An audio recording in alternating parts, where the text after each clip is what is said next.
ошо мага арыз жазгандардын бирөөсү Замир деген жигит мен эчтеке кыла албайсың, мен прокурордун малчысымын деп айткан. Мен сизге суроом бар эле байке. Сиздин ушул берген куртундуңуздар менен мен соттотуп иштейм. Мен сиздин кылган ишиңизди незаконный деп эсептейм. Бул боюнча мен сизди сотко берем. Кишиге эле биздин бир тууганыбызда дагычы. Ооба, Молдогазиевдер фамилия бир болуп атпайбы? Бул доктор Газы деп. Анан ал даже 3 жолу чоң органга баттı. Ал кишиге эле теңелбей иштеди.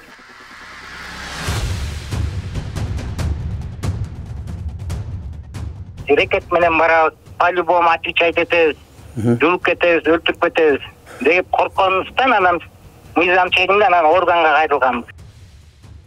Удар деген сөздөн билесизби? Бирөө ургандан нерсе. Жок, урганда тупун предмет, кол тупой предметке киреби? Алакан. Анан каяка кирет анан? Тупа берет. Алакан.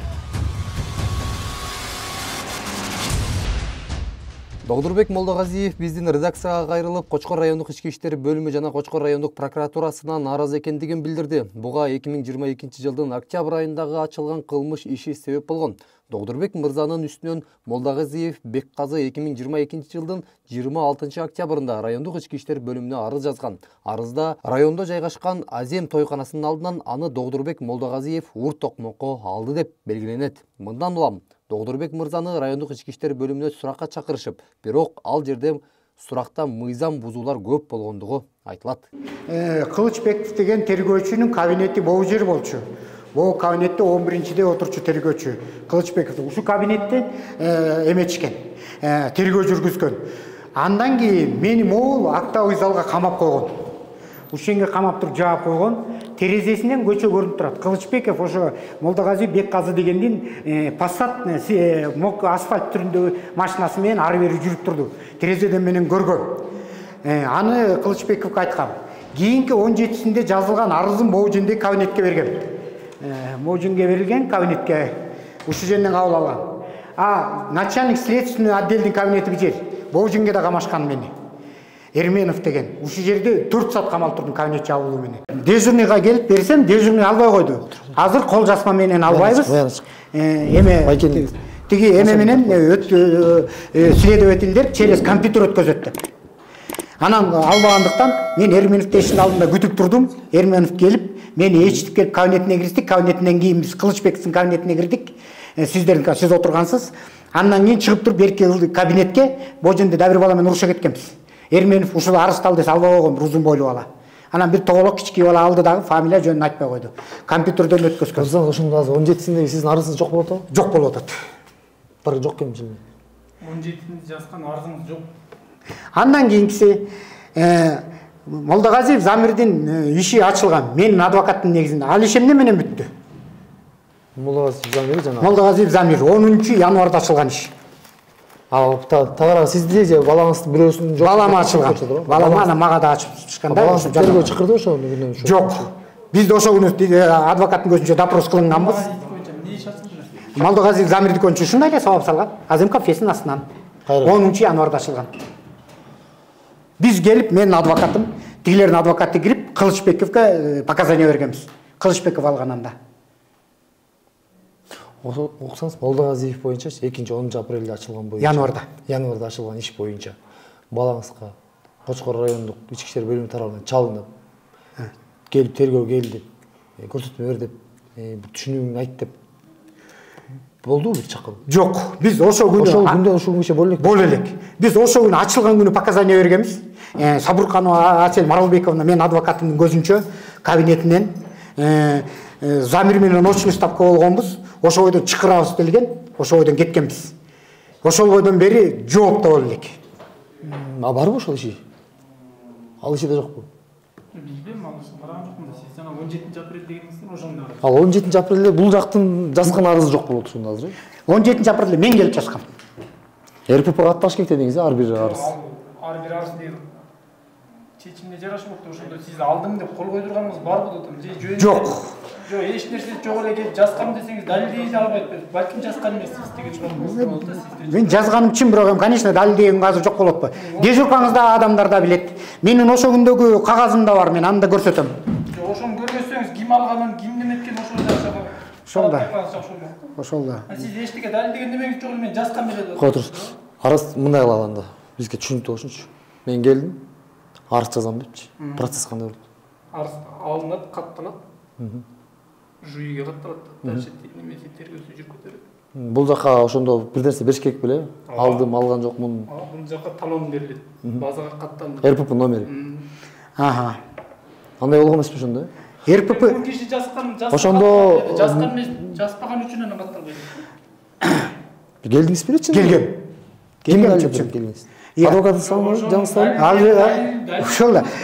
Азыр мисалы үчүн ошо күндөгү сиздердин эмеңерди тарт көтөрсөңүздөр да болот, кагазыңыздарды. Тиги жерден өткөнбүз биз.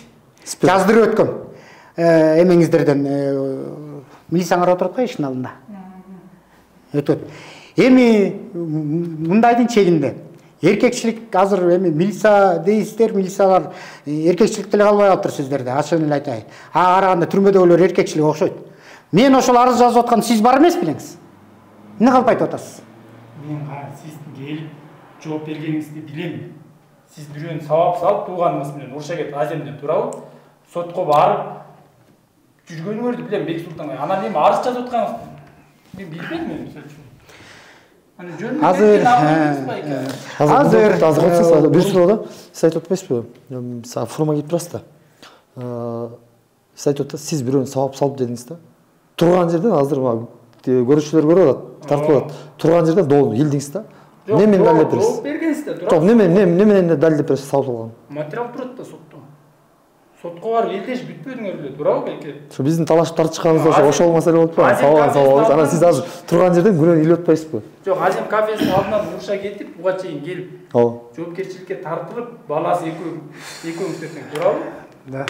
Мен сотко барып бүткөнсүздөр, туурабы? Ошондо келип атканыңызды билем, анан арыз жазып келгенде сен мен эмнен арыз жазып аткам? Сен жанымда отурсуң деп коет. Урматтуу телекөрүүчүлөр, жана эме менин азыркы келгеним, доомат коюп аткандарым бул жерге менин 17 апрелде келип арыз жазып, милиция органы карабай койгондуктан эмес. Менин арыз жазып, бижеңге жанталашып акыйкатты издеп жүргөнүм Кылычбековдун кетирген каталары боюнча мен арыз жазган каралбай калды, мели. Мен азыр именно ушул маалда тергөөчү ушунда Кылычбеков Бек Султандын кетирген тергөө убагындагы кетирген каталарын канча статьяны бузгандыгы боюнча келип отурам. Жана эч кандай экспертизанын корутундусу жок эле мага иш ачууну ошону тактаган ретте келип атам. Мен арызыма жете элекмин. Кудай буйрса, ал арыздын копиясы менде. Адвокатымдын келгени да менде. Адвокатым ошондо теченге каттатып атканы менде. 17 апрель боюнча келип кеткен кагазымды мен далилдейм. Сиздин жоголгон арыз боюнча? Жооп берем ага. Азыркы маалда менин келгеним мага ачылган иш боюнча 280 статья час 2 пункт 1 менен жок сүрөттөр менен экспертизанын негизинде ачылган кагаз боюнча келип отурам. Ушуларды Кылычбековдун иши туура эмес кылгандыгын. Экинчи 10 январда ачылган мен үстүмөн кайра эле ушуну токтотуу үчүн, токтотпосоң жана расписка карыздарым распискаларды жазып бербесең мына 10 апрель январда ачылган иштин тыянак эмнеге боюнча келип отурам. Бул иш боюнча адвокатым да бар. Бул иш боюнча божун РППдан да өткөнбүз. Ошону таап 10 январда иштин жана бул Замирдин ишинин жана жазалган документтер менен ачылгандыгын аныктоо үчүн келип отурам. 17 апрелде мына мугу следователь алгам. Мына таанын бул кишини.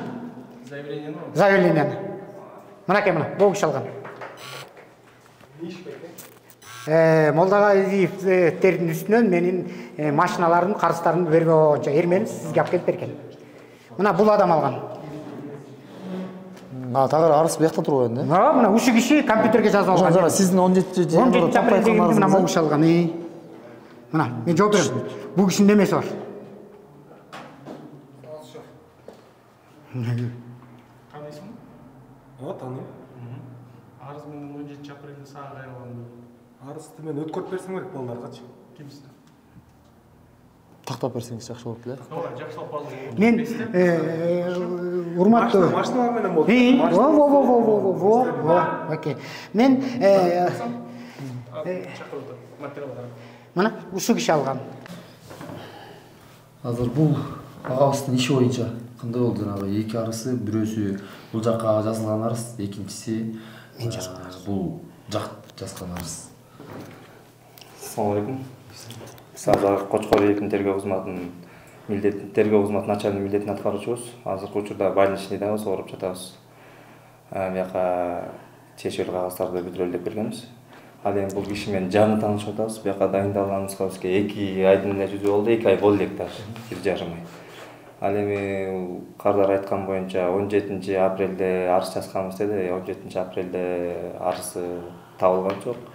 Андан 10 январда дейт, 10 январда 21 февраль 2023 жыл жазды арызды. Ал арыз окуя жанагы арыз жазган боюнча караштылуу боюнча, аймактык караштылуу боюнча Кемин районуна жөнөтүлүптүр ошол эле күнү. Бизге 02-024-2023-000-265 сандуу катталыптыр. 21 февраль 2023 жылы. Тарап Кемин карай. Окуя Кеминде болуптур, ошо караштылуу боюнча Кеминдин сотрудниктери карагандыгына байланыштуу жака жиберилди. Кемин караш белек экен. Кемин караш. Ал эми бул жактын үстүнө жазылган 10 апрелде арыз. 10 январда. Бул жактын үстүнө жазылган. Молдагазиев Замирдин. Молдагазиевдин Замирдин арызын азыр жаңы айтып атасыздар азырча. Ал боюнча ток азыр биз бияктын арызын карап атыппы. Жаңы эле киргенде биринчи айтканда ал боюнча айткан жоксуздар да. Мен только сиздикин фамилияңызды жазып, бияктын фамилия менен издедим. Кабинеттен сизге айтылды беле го?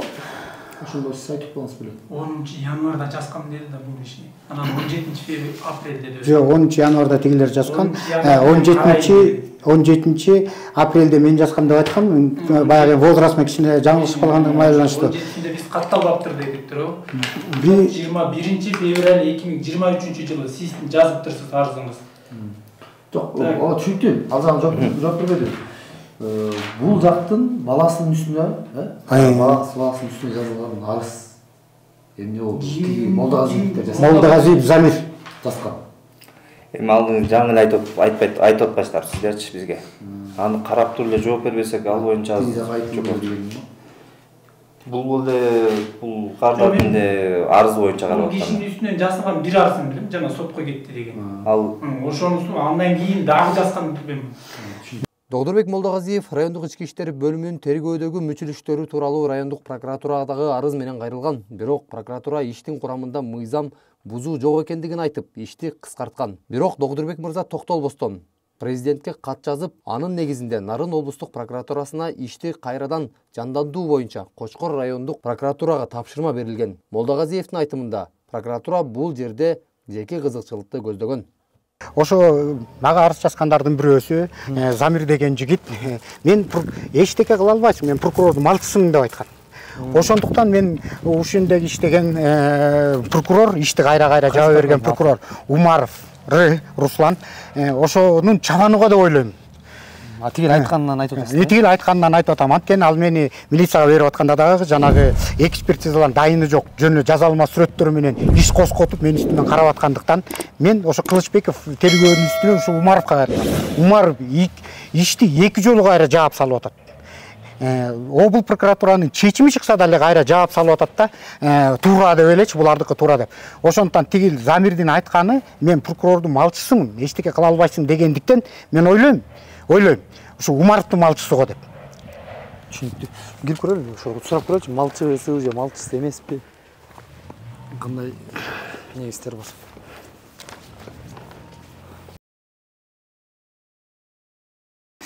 Өзүңүз айтып бериңизчи ага. Так, Ирагыш, мындай Тарел атыңыз, Тарел, мен, мага адамдар карыз эле. Мен ошол адамдарды бир тойдон жолугуп, акчаны бергиле деп айткам. Бергиле дегенде алар Кылычбеков менен жең алдынан сүйлөшүп алышып, мен үстүмөн кылмыш ишин ачышкан. Жалган документтер менен. Мына даже мына экспертизаны алышкан. Экспертизада көрүнүп турат, мына мен адвокаттын запросуна булар даже больницага кайрылган эмес. Больницада да болушкан эмес. Экспертизаны жалган чыгартышкан. Деп. Бул жерде анан Кылычбеков ошого карабастан экспертизаны туура мени келип камаганда эртең менен саат 9-дан түнкүн 1-ге чейин камалгам мен ушул жерде. Закондун чегинде 8 саат гана сураш керек болчу. Бирок мени адвокатсыз эчтеке жок, милициянын ичинде ары бери курдукташкан. Анан мен Кылычбековго кайрылгам. Место происшествия жок. Ошол жерде кафенин астындагы видеокамераны алалы десем, өзүң алып кел деди. 80 статьянын негизинде, УПКнын 80 статьясынын негизинде незаконсуз алынып келген сүрөттөр жана видео эмелер каттары каралбайт. Анан өзүңүздөр алба деп мен аларга жооп бергем. Бирок ал албастан, о жалган сүрөт менен менин үстүмөн иш башташкан булар. Сен эле сабап салдың, сен уруп салдың, буларды бүтүрдүң ишиң деп. 280 статьянын негизи менен мени сотко чейин алып барышкан. Мына бул жерде кафенин астында болду дегени менен булар үйдөн тартылган. Үйдөн тартылган. Жана экспертизада шашпаңыз, шашпай, эмоция Анан мына сүрөттүн негизинде эметилген да, булар үйдөн жыгылса, жана экспертизада дагы бул показанияларында көрсөтүлүп турат, окусаңыз болот. Я упал дома дейт. Бирөөсү с лошади упал дейт. Өздөрү ошондой показания берип аткандыгына карабастан, булар мага кылмыш ишин ачышкан. Кылмыш ишин ачып, Кылычбеков сотко чейин жетишкен. Мен убагында прокуратурага эмне себептен кайрыла албай калдым? Сиз мынтип вопрос беришиңиз мүмкүн. Мага айыптоо кагазын соттон беришкен. Мен соттон отказ кылгам.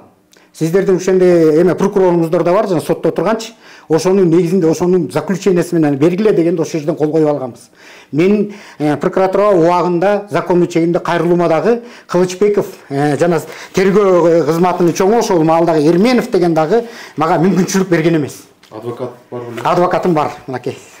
Сабурканова деген Победа. Ошо кестериңиз бар. Ошо кесте да бар болчу. Адвокатыбызда болуп кайрылганбыз. Биз несколько жолу келгенбиз. Мен ушунда сиздин алдыңызда отурган адамга да кайрылгам. Сиздин бул жерде Жусуев болуш керек эле, по-моему, бир прокурор. Акжол Дамырбекович. Алга да келип ушунда кабинетинде отурган. Биз баарын тууралайбыз, баарын туура кылабыз деген болчу. Жооп берген болчу ал кишичи. Андан да дайын жок. Эч кандай алдагы берген эмес да. Андан кийин мен мынакей ошонун негизинде мен генеральный прокуратурага кайрылгам. Генеральный прокуратурадан Нарын областык прокуратурага келип, Нарын областык прокуратурасы бул мен көрсөткөн жооматтардын негизинде сиздердин Кочкор райондук Умаровдун чечимин жокко чыгарган. Кайра карагыла деп. Бирок Умаров бизенден келип менин дооматтарымды көңүлгө албастан, булардын баарын окуп чыксаңыз болсун, мага булардын кереги жок деп компьютерден болгонун чыгарып туруп эле, кайра эскини ишти кайра жаап салган.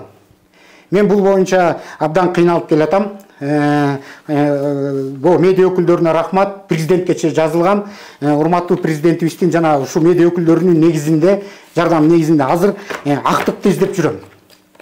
Ал облус прокурорунун чечимин чыгарды деген сөз эмес, кошумча тергөө аракеттеринин жыйынтыгы менен кайрадан кылмыш ишин козгоодон баш тартуу чечим чыгарды деген. Тагыраагы ровдагы тергөөчүгө карата. Кылычбековдун карата. Ишине баа берүү боюнча баш тартып алат. Түшүнүктүү. Эми сиздер жаңы келсеңиздер, бул жак Алайчы. өзүңүз көрдүңүз иш жагдайын. Тийиштүү ана бул агабыздын колундагы адвокатский запрос менен алынган бардык фактылардын баарын алып калсаңыздар, анан 14 күн ичинде сиздер да жооп бересиздер деп ойлойбуз. Анан бизде муну прокуратуранын жообун 2-эфирде сиздерге кандай жооп бергендигин, кандай иш алып баргандыгын сиздерге чагылдырып көрсөтөбүз. Менимче бул жерден сөз бүттү окшойт. Ооба. Тогдурбек мырзанын Кочкор райондук соттук медициналык экспертизага дагы доосу бар. Жакшы өзүңүз. Менин атым Темирлан, фамилиям Сейитбек болуп. Журналистмин. Анан сизге келип калганыбыздын себеби баягы өзүңүздүн уруксатыңыз менен келдик. Отпускада адамга негизи суроо бербейт да, анан баягы өзүңүз мейли келгиле дегениңизден уруксатыңыз менен келдик. Анан бул агабыз ошо бир Молдогазиевдер менен сүрөттөн таанып болушубуз керек. 2022 жыл жаңжал болгон экен. Анан сиз ошо кортунда өкөнө тең сиз берген экенсиз. Өкөнө теңчи. Бирок ошол эле учурда сиздин кортундуңузга адвокатский запрос кылса, бул өкө тең, бул больницадан келип көрүнүп тур да. Макей. Бул сиздердин официально жазып берген жооптор. Анан мындайча айтканда баягы жок адамга эле корутунду бергендей болуп калыптыр да. Ушул өзүңүздөн бир остурап келди керек. 7 күндөн өйдөкү жаракат деп эсептелет. Ошон үчүн повлекши менен чыгат. Жеңил менен. Жеңил жаракат, бирок повлекши 7 күндөн жогору 20 күнгө чейинки жаракат деп эсептелет да. Ошон үчүн повлекши деп чыгат.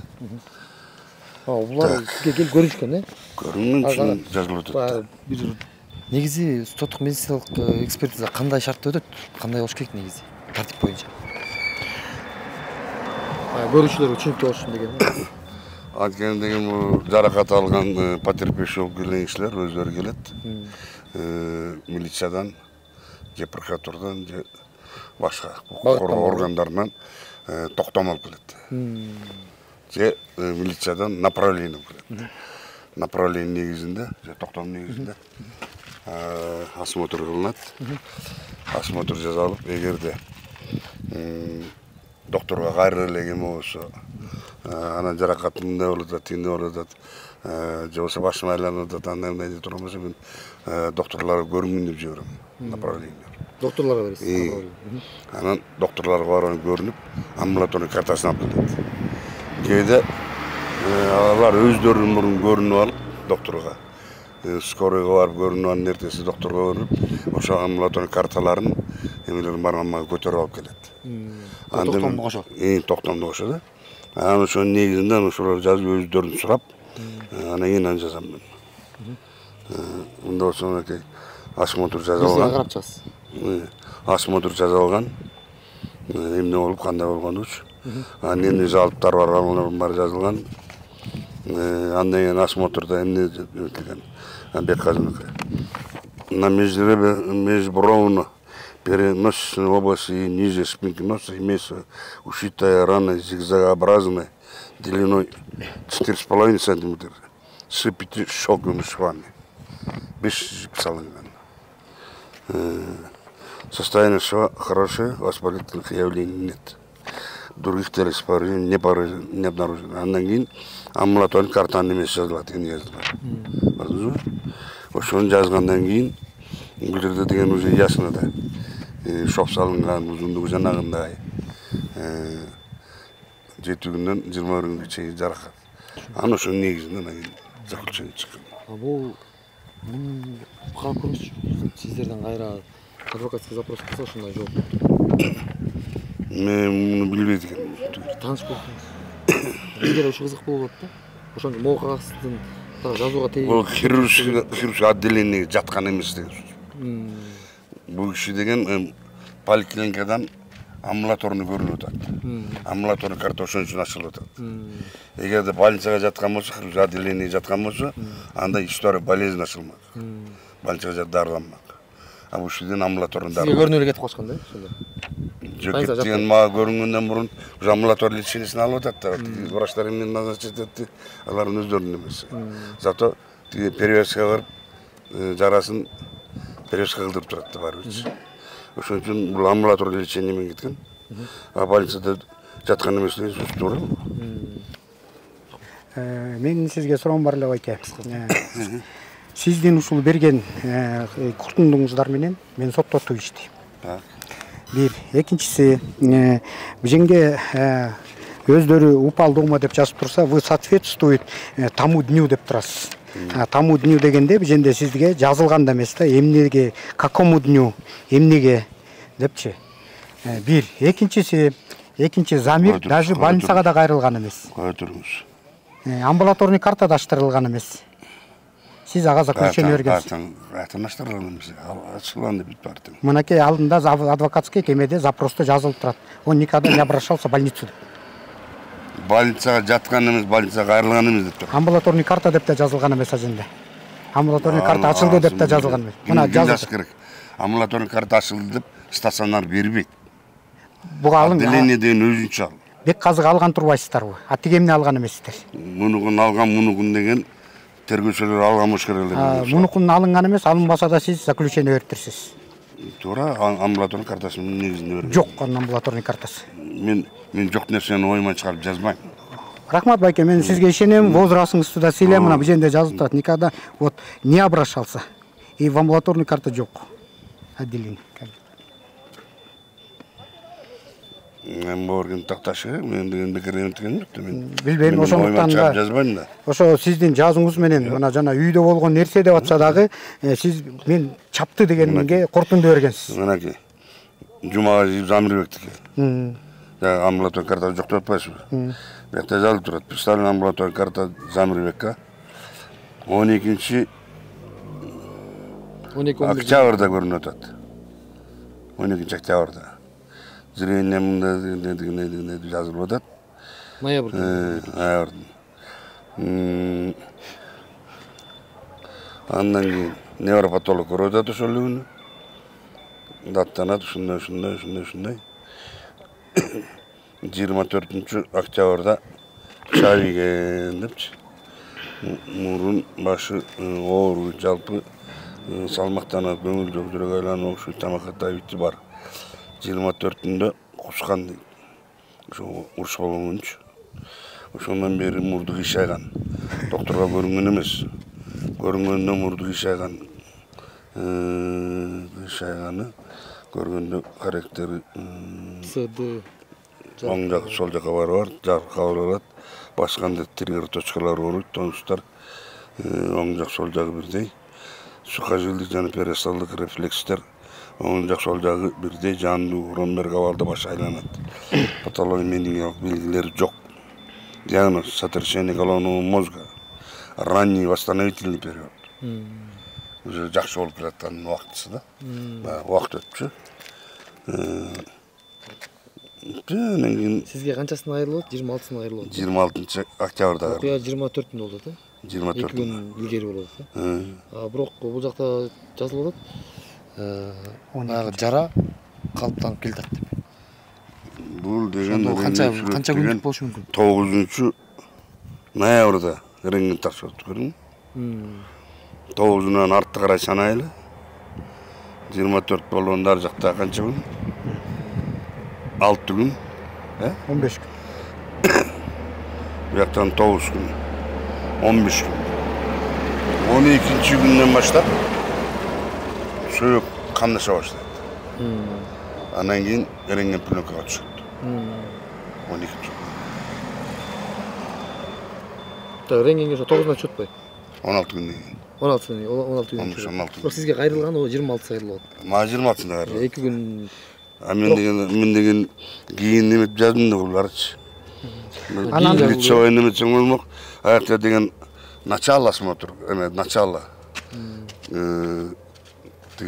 Ишти кароо. Тагыраак ошондо мен 26-сына карап баштадым. Где-то мен 9-унда деген рентген немесин бербесем мен анда где-то 11-лери где-то ушундайлар менен ноябрь немесин жазып бердим. Чейин булардын немесин бүттүм.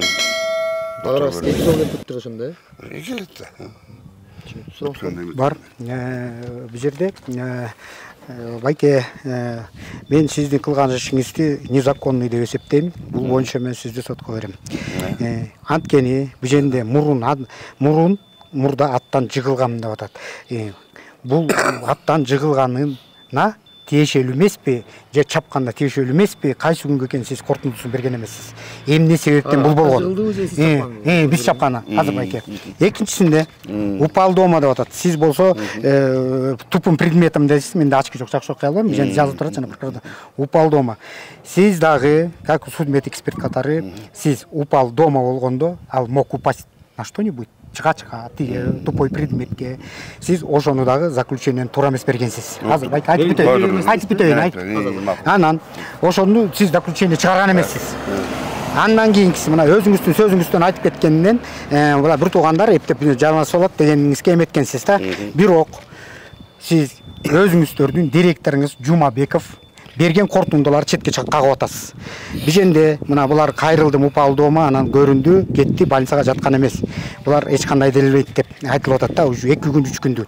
Анан биженде Молдагазиев Замир вообще көрүнгөн эмес деп жазды. Не обращался, не получал стационарный по поводу травмы больной не обращался, даже никуда, в амбулаторный и в хирургический кабинет. Анан ошонусу да карабастан сиздер заключение берип атасыздар. Ошондуктан мен Байке менен возрастын сыйлайм, жана бул өзү адам өзүнүн эмесин билет деп ойлойм, закондорун. Бирок мыйзамдын чегинде бул адамдыкы туура эмес деп эсептейм дагы. Жана адвокатымдын эмеси менен да туура эмес деп кагаз келингендин дагы мен моюнга алам. Байкеники туура эмес деп эсептейм. Бул жазалма документ. Сиздин айтып атасызбы? Мен айтарым, сиз жана айтып атпайсызбы? Бирөө упал дома деп атат, да бирөө эмне деп атат. Упал дома менен бир нерсеге жыгылган менен чапкандын айырмасы бар. Биз билебиз аны. Жыгылганда деген кайсы жерлер тийиш керек, кандай тийиш керек? Анын барын билебиз. Бул жерде деген эч кандай бир нерсеге жыгылган эмес. Мында ачык айтканда. Бир нерсени урганда гана ондайынан айрылып, жарылып кетет. Бир нерсени урганда гана мурду сынат. Болбосо эмчим боорекилерде көп болот жок, сыйрык жок бооларда. Эгер жыгылган болсо. Анан тигижен сиз кой туруңуз. Сиз эксперт эмессиз Байке, туурабы?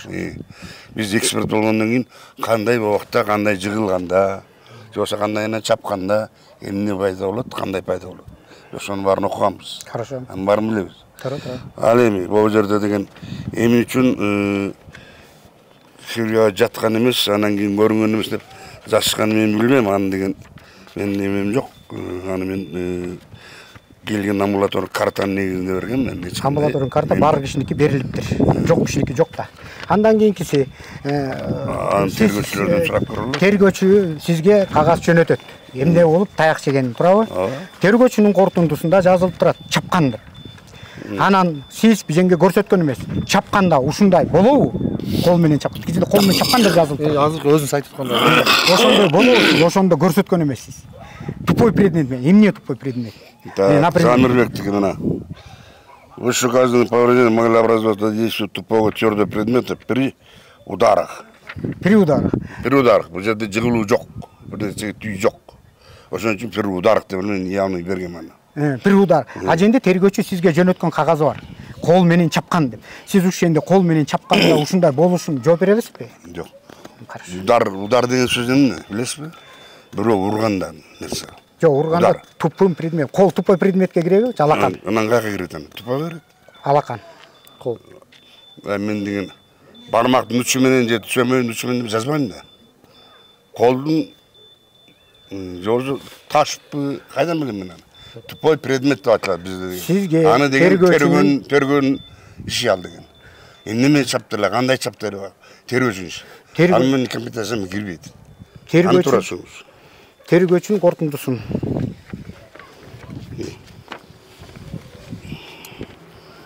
Так. Бекказыныкі. Высокое повреждение могло образоваться от действия тупого твердого предмета, имеющего ребра, ограничить контактирующие поверхности при ударах. Кандайдыр бир кичирээк ограниченный деген кичирээк нерсе да. Чектелүү. Кыр бар деген сөз. Ребра. Ошон үчүн жана жарылып кетип аткан ошол да. Тергөөчүнүн корутундусу. Тергөөчүнүн корутундусу кол менен чабылган деп турат. Иә. Кол менен чапкан деп турат. Ал тергөөчү чыгарат да. Сизге ошондой жиберилет. Анын бизге жиберилбейт аны. Хорошо. Азыр бир нерсе сурасам, менде тактоо беретін сурага окшосуз. Ал деген мына. Сиздин чыгарып берген жыйынтыктын заключениянын негизинде тергөөчү ишти тиркеп тергөөсүн улантат да, чынбы? Чынбы? Анан бирок сиз көрсөтпөгөндөй эле, сиз бул жакта баягы кол менен чапкан деп сиз көрсөткөн эмессиз, мисалчы.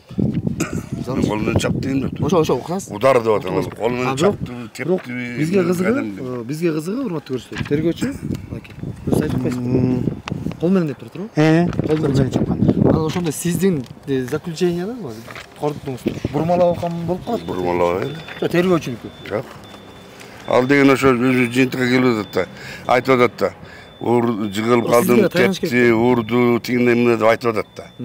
Анан ошо эрегинин баарын жаракат немесин бир нерсени урса да алса болот деп жазылып атат бuyakta. Бир нерсени урганданчы. Ошонун негизинде анан кийин кол менен чапты деп анан тергөөчү өзүнүн жыйынтыгын коет. Адилсиздик эмес. Кагаз бересиз? Жыйынтыктайды. Мен урматтуу телекөрүүчүлөр жана урматтуу медиа өкүлдөрү, мен Байкенин возрастын сыйлайм. Бирок Байке бул кылмышту уюшкан топко менин акчамды бербей жүргөн адамдарга жардам берген деп эсептеймин. Ушул кишинин жардамы менен бул уюшкан топ Кылычбеков, Байкеев Байке булар уюшкан топ кылып менин акчамды бербестин эсебинде ушул ишти жалган документтер менен ачкан деп эсептейм. Жана сотко кайрылган бул иш боюнча Байкенин үстүнөн дагы. Кайрылыңыз, бул жерде закон чечсин. Бул жерде мен бирөөнү да тааныбайм, бирөөгө мен эч кандай аласа беришим жок. Мен болгону документ алдык, берилген кагаздардын негизинде гана чыгарып, акыйкаттык жол менен өзүмдүн бергем. Андан аркы жакты кандай тергеп эмне кылды? Ал тергөөчүлөрдүн иши. Мен деген айтып атпаймынбы? Кол менен чапты, бут менен тепти, бир нерсе менен урду. Мен аны көргөзбөйм. Мен кандай нерсе менен пайда болгонун жазып атам. Ургандан гана пайда болот. Жанагында аттан жыгылып, же болбосо тиги үйдөн бирдемеге жыгылып деген сөз мен кое албайм. Себеби деген анын тие турган башка жерлери таза. Кичине коркундама, мыйзамдын чегинде тергөөчү суд мед эксперттерге эмне болгону жөнүндө жиберилет. Монун үстүндө жазылып турат, бул экспертизага жибергенде тергөөчүлөрдүн коркунучу Молдогази Бекказы денесинен деп мына заключениеге жөнөтүп атат. Бул жерде деп чечени коркунучун обстоятельства. Следующий коюлган вопростарында. Ошол жерде бул адамдардын таяк жегендиги боюнча эметилген. Эксперт бул толук маалыматты берген эмес деп эсептейм. Анткени тупой предмет менен чапкан, качан чапкан, жыгылып кетсе да ошо кандайча болгон, эч кандай эмени чыгарган эмес. Ошо кол менен чапканда да ушундай болобу, болбойбу, муну да чыгарган эмес. Ал жөн эле бул адамдардын кызыкчылыгын колдогон деп эсептейм. Бул Байке. Анткени эксперт эч качан мыйзамдын чегинде адвокаттын запросу менен алынган боюнча адамды көрбөй туруп амбулаторный карталардын негизинде эме чыгарбайт. Биз Минздравтан суратып келген кагазыбыз бар. Заключение эксперттин адвокаттын запросу Министерство здравоохраненияга берилген. Азыр машинада турат, мен муну боюнча да сотто көрсөтөм, жана азыр деле көрсөтпөсөңүздөр көрсөтөм. Аженда ошол корутунду айтылган. Адамды көрүп больницадан анан чыгарыш керек деген. Бирок Байкенин азыр өзүнүн эми, конечно, бул кишинин өзүнүн мнениясы бар. Мен эч кандай эчтеке деп айта албайм. Сиз деген бул жерден көрбөй туруп деп атасыз өзүн. Ал жерде жазылып турат көргөнүм. Бул бир. Сиз деген аны окуй туруп эле калп эле калтышып сүйлөсөң эл ишине деп атасыз. Аженде сиз амбулаторный картада жазылган нерсени гана эле жазып койгонсуз. Больницадан берген кагаздын негизинде гана чыгарам. Болду. Хорошо.